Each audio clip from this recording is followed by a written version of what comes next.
আমার বন্ধুগণ, নবীজির সামনে তার সন্তানকে বসাইল। এইবার তার সন্তান অজর নয়নে দু চোখের পানি ছেড়ে দিয়া জবান দিয়ে বলে উঠল, এই মুহূর্তটি কি আমার জীবনের চেয়ে, আমার মা বাবার চেয়ে আমার দয়ার নবীরে আমি বেশি ভালোবাসি। জোরে বলেন সুবহানাল্লাহ। বন্ধু, এদিক সেদিক কান লাগাইবেন না। কেমন ভালোবাসা!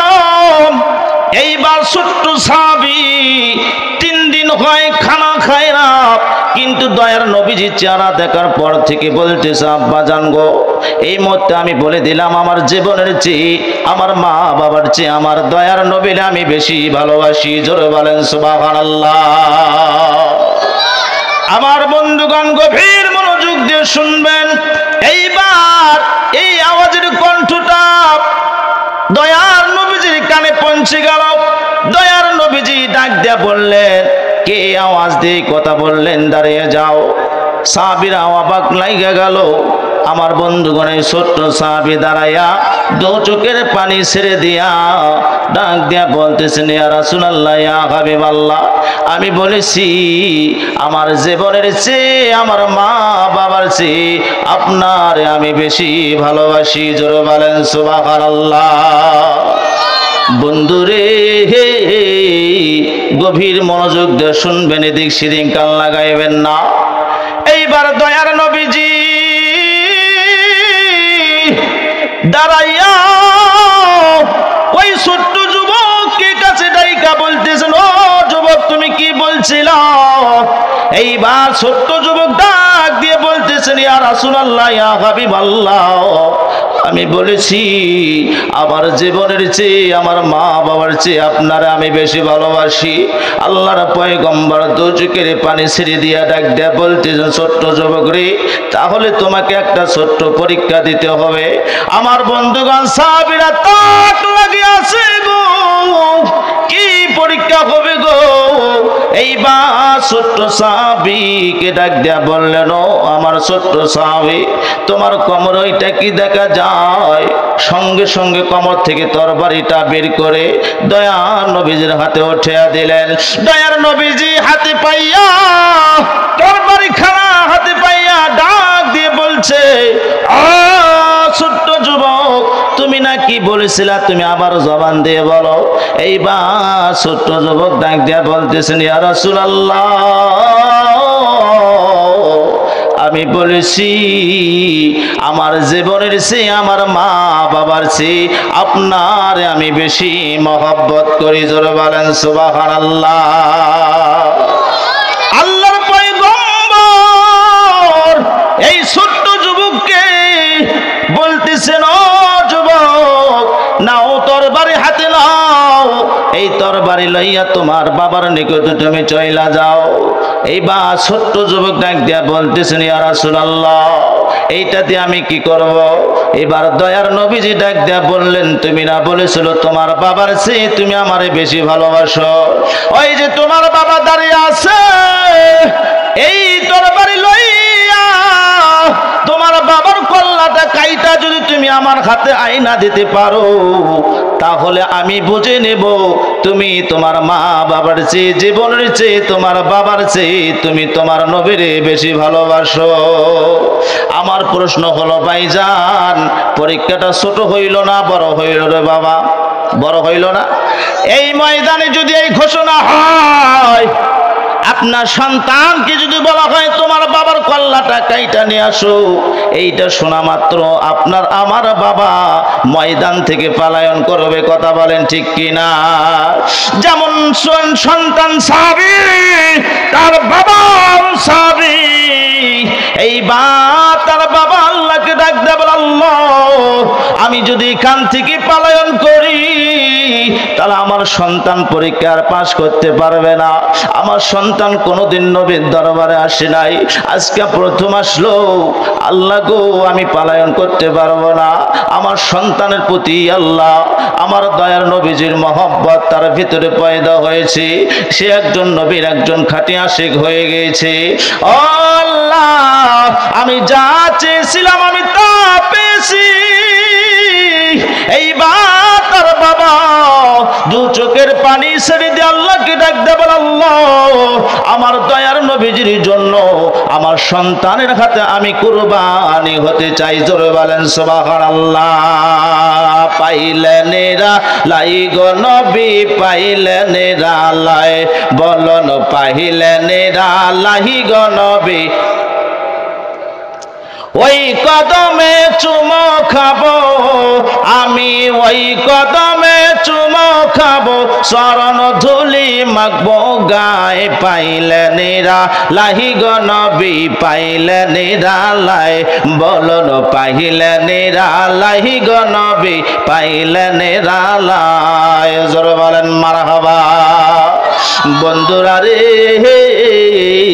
এই মা যখন তার সন্তান এইবার তরবারে হাতে লইয়া যখন বাবার কল্লা কাটার জন্য রওনা হইল, এদিকে আল্লাহ রাব্বুল আলামিন জিবরাইল আলাইহিস সালামকে ডাক দিয়ে বলতে, শোনো গো জিবরাইল, আর দেরি করো না, আমি ওই সন্তানের প্রতি আমি মাওলা রাজি হয়েছি, আমার নবী যেন ওই সন্তানের প্রতি রাজি হয়ে যায়। জোরে বলেন সুবহানাল্লাহ।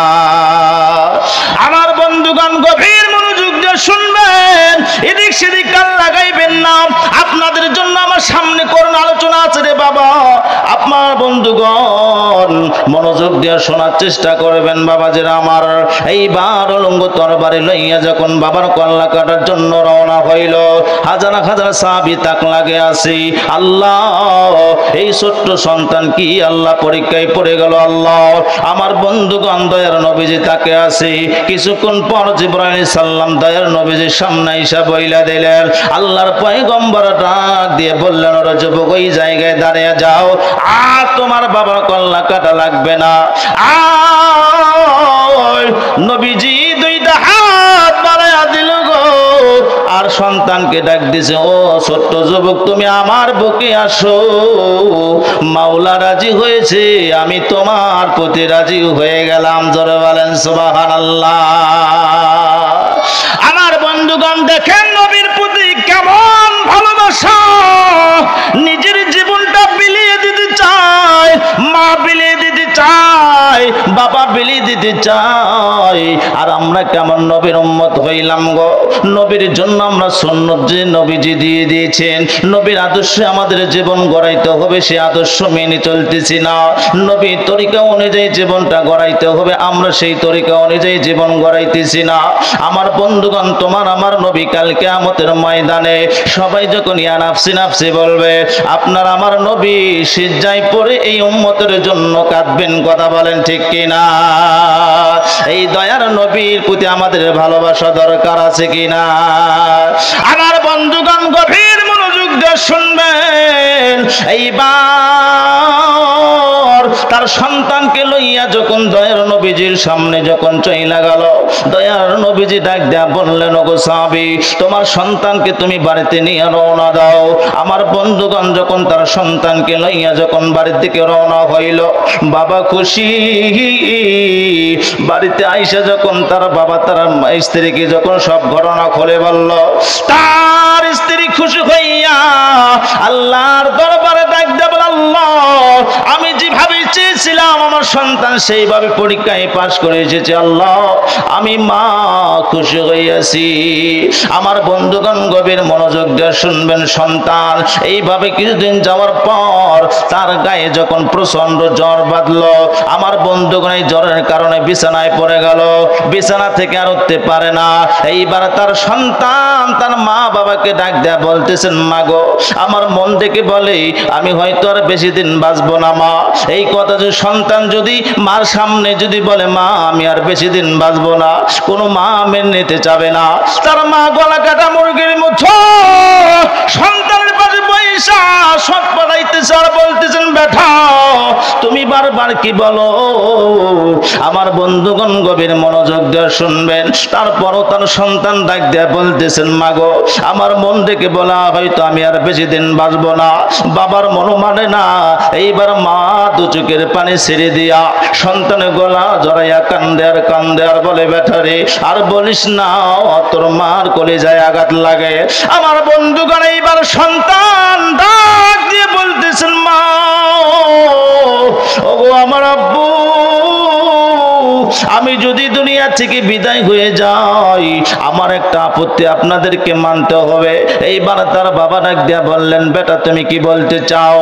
এইবার তার সন্তান ডাক দিয়া বলতেছেন আব্বু গো আমি যদি দিনের বেলা মারা যাই আমার দয়ার নবীর তোমরা সংবাদ জানাইবা, আর যদি আমি রাত্রি বেলা মারা যাই তাহলে আমার দয়ার নবীর তোমরা সংবাদ জানাইবা না। আমার বন্ধুগণ তার বাবা দু চোখের পানি ছেড়ে দিয়া ডাক দিয়া বলতেছেন বেটা কেন এই কথা বলবো, দিনের বেলায় মারা গেলে তোমার জানাজা হবে, দয়ার নবীর যে আমরা সংবাদ দিয়ে দেব, আর রাত্রে বেলায় মারা গেলে দয়ার নবীকে সংবাদ দেওয়া যাবে না, তার কারণটা কি তুমি বইলা যাও। আমার বন্ধু মৃত্যুর সময় আমার দয়ার নবীরে ওই যুবক সন্তান ভোলে না, জোরে বলেন সুবহানাল্লাহ। আমার বন্ধুগণ গভীর মনোযোগ দিয়ে শুনবেন। মার কলিজা মানে না, মা অঝর নইলে কান্নাকাটি করতেছে। আমার বন্ধুগণ আপনার আমার মা একজন সন্তানকে গড়াইতে গিয়ে কত না কষ্ট করে রে বাবা। আজকে আমাদের সমাজের ভিতরে অনেক যুবক আছে মাকে চক্রাঙ্গায়া কথা বলে, অনেক যুবক আছে বাবাকে ধমক দিয়া কথা বলে, কথা বলেন ঠিক কিনা। বাবাজিরা কোন সন্তান যদি মাকে ধমক দিয়া কথা বলে মা দু হাত তুলিয়া আল্লাহর দরবারে মোনাজাত করা লাগে না।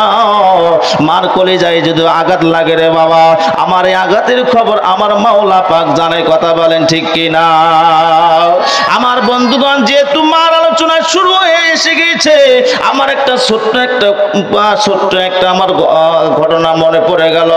আমি এরকম কুড়িগ্রামে আমি মাহফিলে গিয়েছিলাম, এক মুরব্বির বেটা আমাকে খানা দিচ্ছে, খানা দেওয়ার পর আমার সামনাসামনি সে বসে গেল, বৈশা দু চোখের পানি ছেড়ে দিয়া ডাক দিয়া বলতেছেন হুজুর গো আজকে হঠাৎ করে আমার একটা ঘটনা মনে পড়ে গেল, আপনাকে আমি জানাইতে চাই।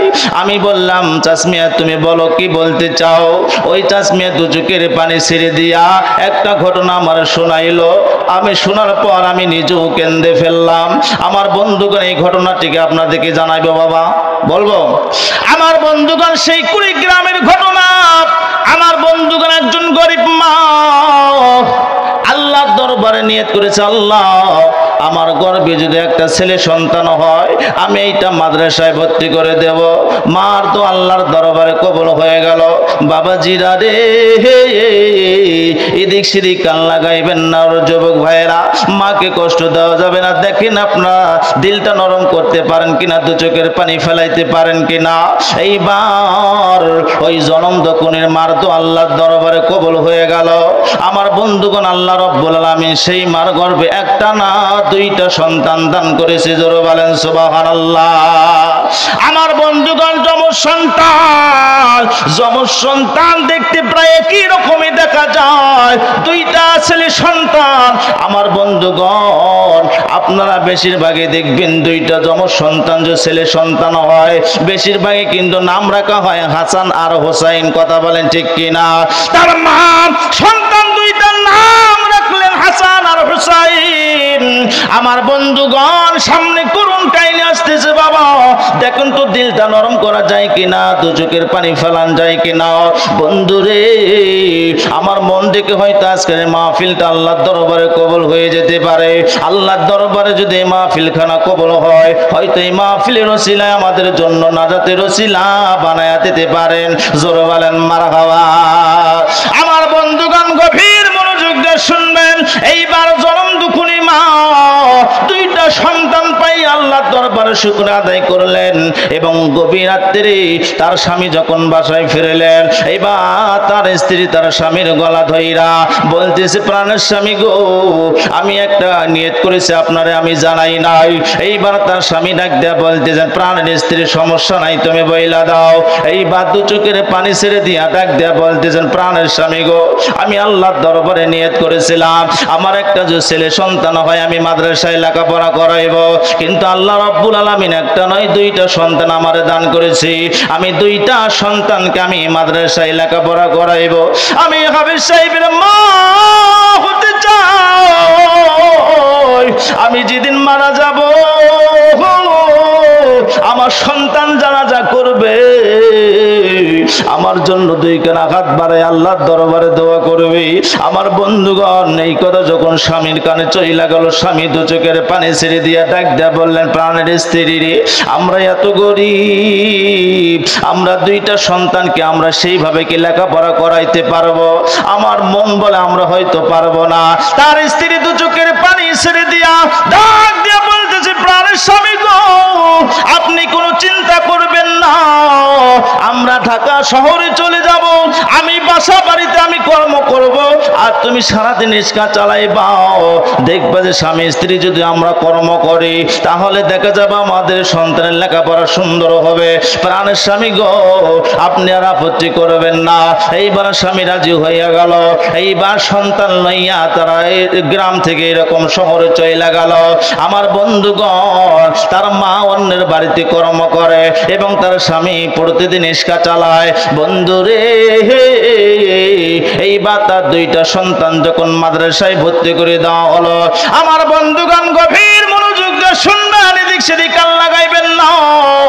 এইবার একটি মাস যখন হয়ে যায়, এইবার জনম দুকুনি মা তার স্বামীকে ডাক দেয়া বললেন, প্রাণের স্বামী গো, আজকে একটি মাস হয়ে যায় আমার সন্তানকে আমি দেখতে পারি না, যাও যাও আমার সন্তানকে তুমি এক নজর দেখে আসো। এইবার বাবা যখন রিক্সা লইয়া যখন সেই মাদ্রাসায় রওনা হইল, আমার বন্ধুগণ মাদ্রাসার গেটে যাইতে না যাইতে তার ছোট্ট সন্তান যখন বের হলো, যখন আব্বুর চেহারা যখন তার সামনে ভেসে আসলো, এইবার ছোট ভাই বড় ভাইকে ডাক দেয়া বলতে, ভাই গো, বাইরে বের হও, দেখো কে এসেছে। বাইরে বের হয়ে দেখে তার বাবা এরকম গেটের সামনে দাঁড়িয়ে আছে। এইবার তার বাবা দুইটা হাত বাড়ায়া দিলে, এইবার দুইটা সন্তান বাবার যখন সামনে চলে গেল, বাবার বুকে যখন জড়াইয়া, বাবা সন্তান দুইটা বুকে জড়াইয়া বারবার গালে চুমো খায় আর ডাকতে বললেন, বেটারে তোমরা কোনো চিন্তা করবা না, তোমরা সুন্দরভাবে লেখাপড়া করবা, কারোর সঙ্গে মারামারি করবা না, আমরা গরিব, এইভাবে তোমরা চিন্তা ফিকির করে সুন্দরভাবে লেখাপড়া করবা, হুজুর যা বলবে তোমরা সেই অনুযায়ী চলবা। আমার বন্ধুগণ গভীর মনোযোগ দিয়ে শুনবেন। এইবার এই সন্তান লেখাপড়া করতে করতে এক পর্যায়ে যখন হাফেজ সাহেব হইয়া যায়, যখন মার কানে যখন পৌঁছে যায়, আমার দুইটা সন্তান হাফেজ সাহেব হয়েছে, মার কলিজা ভইরা গেছে। মা আল্লাহকে ডাক দেয়া বলে, আল্লাহ তুমি আমার আশা পূরণ করেছো গো আল্লাহ। আমার বন্ধুগণ, এইবার মা অন্যের বাড়িতে কর্ম করে, কিছুদিন কর্ম করার পর আর কর্ম করতে পারে না, বিছানায় পড়ে গেল। আমার বন্ধুগণ, তার দুইটা সন্তান বাড়িতে রয়েছে। আমার বন্ধুগণ, আজকে 3 দিন হয় মা বিছানা থেকে উঠে না। এইবার সন্তান ডাক দেয়া বলে, মা গো, আজকে 3 দিন হয় তুমি বিছানা থেকে উঠতেছো না, মা তোমার কি সমস্যা মা তুমি বলো। কিন্তু জনম দুকুনি মা সান্ত্বনা দেয়, কিন্তু অসুখের কথা বলে না। আমার বন্ধুগণ, অসুখের কথা বললে হয়তো সন্তান ভেঙে পড়ে যাবে। মা জনম দুকুনি মা নিজে কষ্ট করতে চায়, সন্তানকে কষ্ট দিতে চায় না। আমার বন্ধুগণ, যখন তার সন্তানের বাবা যখন বাসায় ফিরে আসলো, এইভাবে দেখলো যে আমার স্ত্রী 3 দিন হয় বিছানায় পড়ে আছে। আমার বন্ধুগণ, তার স্বামী যখন দরাদরি কইরা হাসপাতালে নিয়ে যাওয়া হলো, হাসপাতালে ডাক্তার ডাক দিয়া বললেন, ভাই গো, এত কেন দেরি করে তুমি এখানে নিয়ে আসলা, আরো কেন আগে তুমি নিয়ে আসলা না? তোমার স্ত্রীর যে ভিতরে যে অসুখ, এইটা অপারেশন করতে গেলে প্রায় 2 থেকে 3 লক্ষ টাকার প্রয়োজন হবে। আমার বন্ধুগণ, সন্তান আড়াল থেকে 2 ভাই শুনে চলল, কষ্ট করে আল্লাহ টাকা জোগাড় কইরা আমাদেরকে লেখাপড়া করাইছি। আজকে জনম দুকুনি মা চিকিৎসার জন্য কোনোদিন আমার আব্বাকে বলে নাই। আমার বন্ধুগণ তার মা দু চোখের পানি ছেড়ে দিয়া, স্বামীর গলা ধইরা দু চোখের পানি ছেড়ে দিয়া ডাক দেয়া বলতেছে, প্রাণের স্বামী গো, আমার দুইটা সন্তান যেন না জানে। আমার বন্ধুগণ আড়াল থেকে তার দুইটা সন্তান যেন শুনতেছে। এক পর্যায়ে জনম দুকুনি মা ডাক দেয়া বলে, প্রাণের স্বামী গো, আমার অসুখ অনেক আগ থেকে আমি জানি, কিন্তু আপনারা বলে নাই কেন? আপনি কি জানেননি? বলে, কেন তুমি বললা না? এইবার তার স্ত্রী ডাক দেয়া বললেন, প্রাণের স্বামী গো, আমি যদি আমার অসুখের কথা বইলা দেই, সব টাকা আমার অসুখের পিছনে তুমি ডাইলা দিতা, আমার সন্তানের লেখাপড়া হইতো না। আমার লেখা সন্তান আজকে আবেশ সাহেব হইতে পারতো না। আমি সন্তানের জন্য আমি জীবনটা কোরবানি করে দিয়েছি। এইটা হলো তোমার আমার মা। কথা বলেন ঠিক কি না? আমার বন্ধুগণ, সন্তানই করুন দৃশ্য দেখা ছোট ভাই বড় ভাইকে ডাক দেয়া বলছে, ভাই গো, আর বাসায় থাকা যাবে না। যে মা তোমার আমার জন্য এত কষ্ট করেছে, মা আজকে মৃত্যুর শয্যায় পাঞ্জা লড়তেছে। না রে ভাই না, এই কষ্ট আমরা সহ্য করতে পারি না।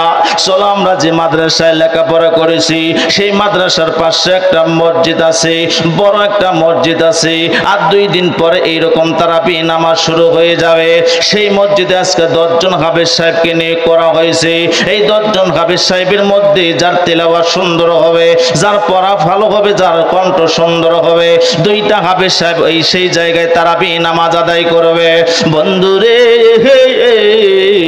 এবার ছোট্ট ভাই যখন এই কথা বললেন বড় ভাইকে, বড় ভাই ডাক দেয়া বলে, ও ভাই, তাদের নাম লেখা হয়েছে ওই জায়গায়, কি তোমার আমার মতো কি ওই রকম হাফেজ সাহেব তারা কি আর নেবে? এইবার ছোট্ট ভাই ডাক দেয়া বললেন, গো ভাই, চিন্তা করবেন না, চলো আমরা যাব। যদি ভাগ্য খুইলা যায় হয়তো আমরা ওই মসজিদে আমরা টিকতে পারবো।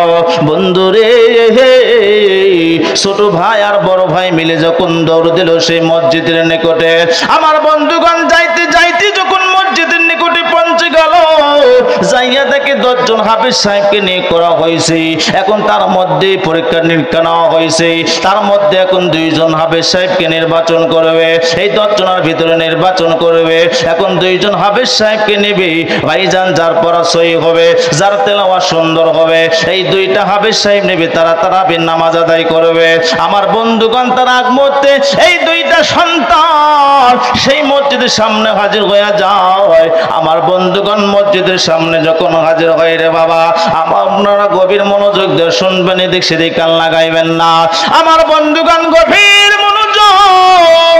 এইবার 2টা সন্তান যখন মসজিদের সামনে দাঁড়ায় গেল গো, আমার বন্ধুগণ, মসজিদের দারোয়ানকে ডাক দেয়া বলতেছেন, ভাই গো, আমরা 2 জন হাফেজ সাহেব। এইবার দারোয়ান একটু হাসি দিলেন, তোমরা কেমন হাফেজ সাহেব হইতে পারো? তোমাদের পোশাক আদি তেমন ভালো না, তোমরা লুঙ্গি পরছো এক কানে নিচে আর এক কানে হলো উপরে। না না, আমার বিশ্বাস হয় না। এইবার ছোট ভাই 2 চোখের পানি ছেড়ে দিয়া ডাক দেয়া বলতেছেন, ভাই গো, আমাদের তারাবি পড়া খুবই জরুরি, আপনি যদি অনুমতি দাও তাহলে আমরা মসজিদের ভিতরে প্রবেশ করতে পারি।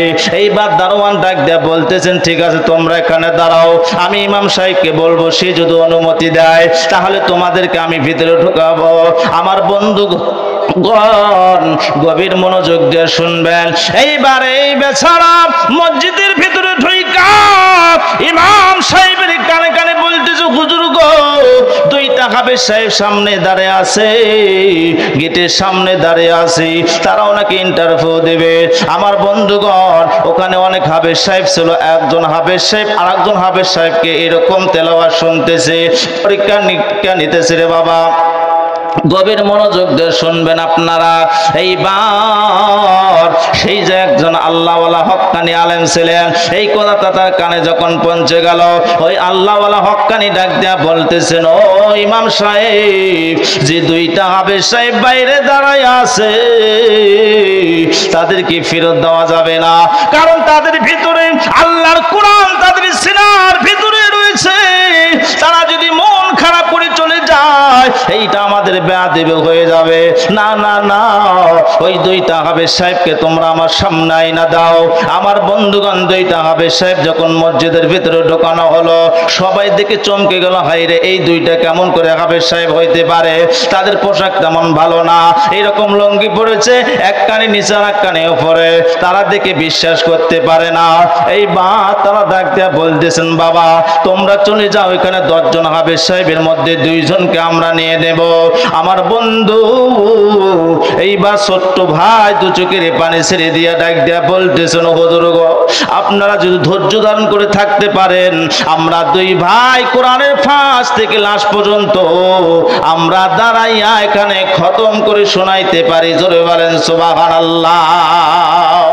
আমার বন্ধুগণ গভীর মনোযোগ, আমার বন্ধু যিনি হক্কানি আলেম, যিনি পরীক্ষা নিতেছে, তিনি বুঝতে পেরেছে এই 2টা বাচ্চার ভিতরে আল্লাহর কোরআন লুকায়িত আছে, এই 2টা বাচ্চার ভিতরে হিম্মত আছে। আমার বন্ধুগণ গভীর মনোযোগ দিয়ে শুনবেন। আমার বন্ধু এইবার সেই আলেম ডাক দিয়ে বলতেছেন, বেটা তুমি একটু তেলাওয়াত করে শোনাও। এইবার ছোট্ট ভাই ডাক দিয়ে বলতেছেন, হুজুর গো, আপনি হয়তো আমাকে সান্ত্বনা দিয়ে আমাদেরকে বিদায় করে দিবেন। আমার বন্ধু এইবার হক্কানি আলেম ডাক দিয়ে বলতেছেন, না না না, যদি তেলাওয়াত পছন্দ হয় আমরা চেষ্টা করব তোমাদেরকে নেওয়ার জন্য। আমার বন্ধুগণ গভীর মনোযোগ, বড় ভাই দু চোখের পানি ছেড়ে দিয়া ছোট ভাইকে ডাক দিয়ে বলতেছেন, ভাই গো আর দেরি করো না, একটাবার মার কথা তোমার কি মনে পড়ে না? তুমি তাড়াতাড়ি করে তেলাওয়াত শুরু করে দাও। যখন ছোট্ট ভাই দু চোখের পানি ছেড়ে দিয়ে যখন কোরআন তেলাওয়াত করলেন, আমার বন্ধুগণ ওই জায়গায় সবাই ছিল, সভাপতি ছিল, ইউনুস স্যার, বড় বড় নেতারা ছিল, আলেম ওলামা ছিল, মুসল্লিরা ছিল, এরকম মসজিদের কমিটিরা ওখানে উপস্থিত ছিল। তার মধ্যে ইউনুস স্যার দাঁড়াইয়া দু চোখের পানি ছেড়ে দিয়া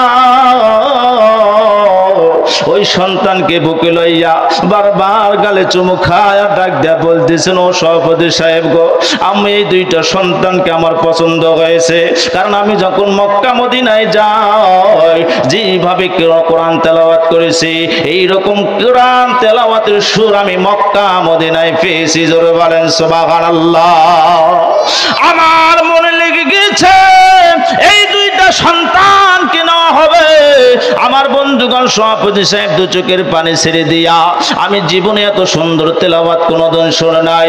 এইবার সভাপতি সাহেব ওই 2টা সন্তানকে বুকে লইয়া বারবার হাফেজ সাহেবদেরকে চুমু খায় আর আল্লাহকে ডাক দেয়, বলে, আল্লাহ কার জানি কলিজার টুকরা আমাদের মসজিদে উপস্থিত হয়েছে, তাদের ভাগ্য কত ভালো আর আমার ভাগ্য কত খারাপ। আমার সন্তানকে আমি লেখাপড়া করাইতে পারি নাই, আমার সন্তান আজকে অন্য পর্যায়ে চলে গিয়েছে, আমার আজকে বড় আফসোস। আমার সন্তান যদি আজকে হাফেজ সাহেব হইতো, আমার জানাজা আমার সন্তান করতো, আমি মারা যাওয়ার পর আমার সন্তান তো হাত তৈলা দু চোখের পানি ছেড়ে দিয়া বাবার জন্য দোয়া করতো। আমার ভাগ্য কত খারাপ। এই বলিয়া সভাপতি সাহেব ডাক দিয়া বলতেছেন, দেরি করো না, আমরা এই 2টা সন্তানকে নিয়ে নিলাম। আমার বন্ধুগণ এইবার 2টা ভাই অনেক খুশি হয়ে গেল। আমার বন্ধুগণ প্রথম দিন যখন তারাবি নামাজ শুরু হয়ে যাবে, মাইকের মাধ্যমে যখন আওয়াজ দেওয়া হলো, আমার বন্ধুগণ ওই মসজিদের পাশে অনেক হিন্দুর বাড়ি ছিল, হিন্দুরা সেই সময় সিরিয়াল দেখতো। যখন হাফেজ সাহেব যখন কোরআন তেলাওয়াত করতো, ওই যখন কোরআন তেলাওয়াতের আওয়াজ যখন ওই তার বাড়িতে যখন ওনাদের বাড়িতে যখন পৌঁছে গেল, কানে যখন বেজে উঠলো কোরআনের তেলাওয়াত, ওই হিন্দু মেয়েরা সিরিয়াল দেখা বাদ দিয়া যতক্ষণ হাফেজ সাহেব কোরআন তেলাওয়াত করতো, সেই জায়গায় তারা দাঁড়াইয়া কোরআন তেলাওয়াত শুনতো। জোরে বলেন মারহাবা। আমার বন্ধুগণ শুধু তাই নয়, এত সুন্দর কণ্ঠে, এত মধুর কণ্ঠে কোরআন তেলাওয়াত মন কেড়ে নাই। আমার বন্ধুগণ গভীর মনোযোগ দিয়ে শুনবেন, সেই এলাকার আশপাশে যতগুলো লোক ছিল সবাই শুধু হায় হায় বলে আল্লাহ, এত সুন্দর কোরআন তেলাওয়াতের আওয়াজ ভেসে আসতেছে। আমার বন্ধুগণ পরের দিন মসজিদ ভরে গেল, আমার বন্ধুগণ বারান্দা ভরে গেল, মসজিদে বারান্দা মাঠ ছিল, মাঠ পর্যন্ত ভরে গেল। আমার বন্ধুগণ যখন কোরআনের তেলাওয়াত যখন শুরু করে দেয় আর কেউ থাকতে পারে না, এত সুন্দর তেলাওয়াত। আহারে, যারা যে জায়গায় দাঁড়িয়ে থাকে একটা বার হলো ওই হাফেজ সাহেবের তেলাওয়াত তারা দাঁড়াইয়া দাঁড়াইয়া শুনতে ধরে বলেন সুবহানাল্লাহ। আমার বন্ধুগণ গভীর মনোযোগ, হিন্দু বেচারা যখন বাজার কইরা মসজিদের সামনে দিয়ে যখন রওনা দেয়, আমার বন্ধুগণ গভীর মনোযোগ দিয়ে শুনবেন, তারা পর্যন্ত বাজারের ব্যাক সাইডে রাইখা ওই হাফেজ সাহেবের কোরআন তেলাওয়াত শোনার পর তারা বাড়িতে রওনা দেয়। জোরে জোরে বলেন সুবহানাল্লাহ। আমার বন্ধুগণ গভীর মনোযোগ, এইবার দুইটা সন্তান তারা বিপড়াইতেছে আর আল্লাহকে ডাক দিয়ে বলতেছে, আল্লাহ না জানি আমার মার কি অবস্থা, আল্লাহ গো তুমি আমার মারে সুস্থ কইরা দাও।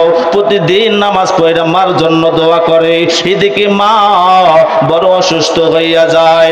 আমার বন্ধুগণ তারা বিপড়াইতে পড়াইতে যখন 27 দিন হয়ে গেল, আমার বন্ধুগণ তারাবি খতম হয় 87 দিনে রে বাবা।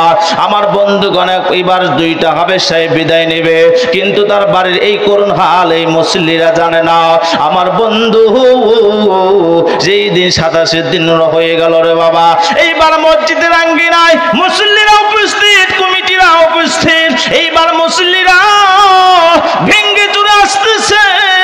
আজকে নাকি হাফেজ সাহেবের দুইজন বিদায় হয়ে যাবে। আমাদের মন থেকে বলে আমরা কখনোই হাফেজ সাহেবকে আমাদের গ্রাম থেকে আমরা ছাড়তে চাই না, কিন্তু উপায় নাই, কিন্তু যাইতে দিতে হবে। গ্রাম ভেঙ্গে যখন আসতেছে দুইটা হাফেজ সাহেবকে দেখার জন্য, আজকে নাকি বিদায় হয়ে যাবে। এই দুইটা হাফেজ সাহেব যখন আজান দিত, গ্রামের ভেতরে যত মহিলা থালা বাসন যখন মাজতো, তখন থালা বাসন না মাইজা ওই দুইজন হাফেজ সাহেবের আজানের ধ্বনি তারা শুনতো। জোরে বলেন সুবহানাল্লাহ। আমার বন্ধুগণ মুসল্লিরা বিদায় দিবে, দু চোখের পানি, এমন তো অবস্থায় তার জনম দুখুনি মা তার স্বামীকে ডাক দেয়া বলতে, স্বামী গো আর দেরি করো না, আমার মন ডেকে বলো হয়তো আমি আর বেশিক্ষণ বাঁচবো না। আমার দুইটা সন্তান, কলিজার টুকরা দুইটা সন্তান, আমার মন ডেকে বলো হয়তো আমি বেশিক্ষণ বাঁচবো না। আমার মন বারবার ডেকে বলতেছে, ওগো প্রাণের স্বামী, আমার দুইটা সন্তানকে তুমি তাড়াতাড়ি আমার কাছে আইনা দাও, আমি প্রাণ ভৈরা দেইকে, আমি এই প্রাণ ভৈরা দেইকে যেন আমি চলে যাইতে পারি। এইবার তার স্বামী আর দেরি করলো না, রিস্কা লইয়া রওনা দেয়। এইবার যাইতে যাইতে মসজিদের আঙ্গিনায় যখন উপস্থিত হইয়া গেল, যাইয়া দেখে অনেক লোকের সমাগম। আমার বন্ধুগণ তারা বাবা যখন রিস্কা লইয়া যখন মাঠে নামিয়া গেল, আমার বন্ধুগণ যখন দাঁড়িয়ে গেল, এত কেন সমাগম? হয়তো আমার দুইটা সন্তান নাকি কোনো অপরাধ করেছে। সামনে যখন আগে যায়, মুসল্লিরা দু চোখের পানি ছেড়ে দিয়া বলতেছি, আমরা হাফেজ সাহেবদের বিদায় দিতে চাই না, কিন্তু দুঃখজনক বিদায় তো দিতেই হবে। আমার বন্ধুগণ যখন তার বাবা সামনে দাঁড়িয়ে যায়, এই দুইটা সন্তান যখন তার বাবাকে দেখতে পায়, এই দুইটা সন্তান দৌড় দিয়া বাবা দুইটা হাত বাড়িয়ে দিয়েছে গো। এই দুইটা সন্তান যখন বাবার যখন বুকে যাইয়া ডাক দেয়া বলে, আব্বা যান আমরা কেমন আছি এইটা বলার প্রয়োজন নাই, আগে সর্বপ্রথম বলো আব্বা গো আমার মার কি হাল, আমার মার কি অবস্থা, তুমি তাড়াতাড়ি বইলা দাও। আমার বন্ধুগণ তার বাবা দু চোখের পানি ছেড়ে দিও, ডাক দিয়ে বলতেছেন, বেটা তোমরা চিন্তা করবা না, তোমাদের চিন্তার কোনো কারণ নাই। ও বাবা তোমার মার তেমন কিছু হয় নাই, কিন্তু সন্তান বুঝতে পেরেছে, বাবা চেহারা দেখে বুঝতে পেরেছে, না না মনে হয় আমার আম্মু হয়তো দুনিয়া থেকে বিদায় হয়েছে। তুমি হয়তো লুকাইতেছো। বাবা সহ্য করতে না পাইরা ডাক দিয়ে বলতে, বেটা তোর মা বারবার ডেকে বলে হয়তো আমি আর বেশিক্ষণ বাঁচবো না, আমার দুইটা সন্তান তোমরা আমার কাছে আইনা দাও, আমার দুইটা সন্তান প্রাণ খইলা আমি দেখবো, তারপরে আমি দুনিয়া থেকে বিদায় হতে চাই, তাড়াতাড়ি যাও আমার দুইটা সন্তান আমার কাছে আইনা দাও। আমার বন্ধু এই করুন ঘটনা যখন মুসল্লিরা শুনলো, এইবার মুসল্লিরা দু চোখের পানি ছেড়ে দিয়া আল্লাহকে ডাক দেবেন, আল্লাহ আজকে 27 দিন হয়ে যায়, এই দুইটা হাফেজ সাহেব কোনোদিন আমাদের সামনে এই কথা বললো না, তার পরিবারে এত করুণ হাল, এই কথা কোনোদিন আমাদের সামনে বইলা দিল না। আমার বন্ধুরা গভীর মনোযোগ দিয়ে শুনবেন, মুসল্লিরা কান্নাকাটি রোল পড়ে গেল। আহারে হাফেজ সাহেবের এত করুণ কাহিনী কোনোদিন আমাদের জানাইলো না। সভাপতি কান্দায় এবারে অনুসারে দাঁড়াইয়া ডাক দিয়ে বলতেছে, হাফেজ সাহেব তোমার মা তোমার মা অসুস্থ, কেন তুমি বললা না? আমার বন্ধুগণ সবাই মিলে তারা একটা পরামর্শ করলেন, অনুসারে ডাক দিয়ে বললেন, ও মুসল্লিরা তোমরা শোনো, এই দুইটা হাফেজ সাহেবের মা চিকিৎসা করতে যা টাকার প্রয়োজন হয় আমরা সকলে মিলে তার মার চিকিৎসা করতে চাই। জোরে জোরে বলেন সুবহানাল্লাহ। কোরআনের বাণী চলবে সূর্য যত দিন জ্বলবে, কথা বলেন ঠিক কিনা? চিরদিন এই দুনিয়ায় হয়েছে হয় ইসলামের জয়, যুগে যুগে দিনের কারণে, যুগে যুগে দিনের কারণে মরণের কেউ রাখিনি